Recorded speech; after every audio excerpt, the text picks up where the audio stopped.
ปล่อย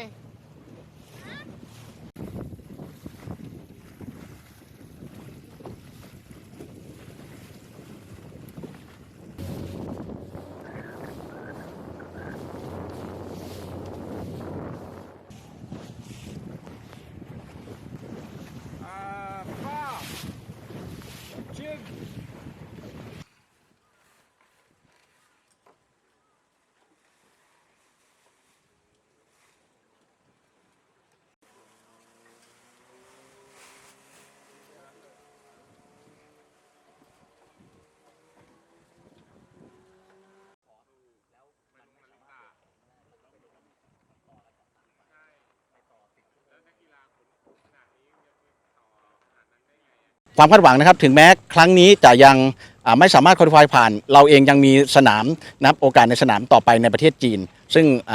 ก็ถือว่าเป็นความคาดหวังของทั้งทางสมาคมกีฬาเรือใบแล้วก็ประเทศไทยนะครับที่จะสามารถให้นักกีฬาผ่านเข้าสู่การคุริฟายโอลิมปิกในครั้งนี้ครับโอกาสที่จะยังคุริฟายได้ในโซนเอเชียเนี่ยเรา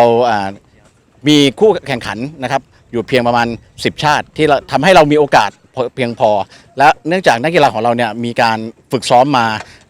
ระยะยาวนะครับจากได้การรับการสนับสนุนจากทางสมาคมกีฬาแข่งเรือใบแห่งประเทศไทยนะครับปตท.สผ.ผู้ให้การสนับสนุนทำให้ในปีนี้นักกีฬาได้ออกแข่งขันต่างประเทศ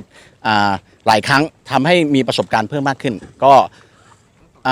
สนามชิงแชมป์โลกจะยากกว่าคือสนามนี้เนี่ยมีความยากกว่าเนื่องจากว่าเป็นนักกีฬาระดับมือระดับโลกจากทั่วประเทศทั่วโลกนะครับมาแข่งขันกันที่นี่ส่วนสนามที่จีนจะเป็นเฉพาะโซนเอเชียซึ่งเราก็จะมีโอกาสสูงขึ้นครับ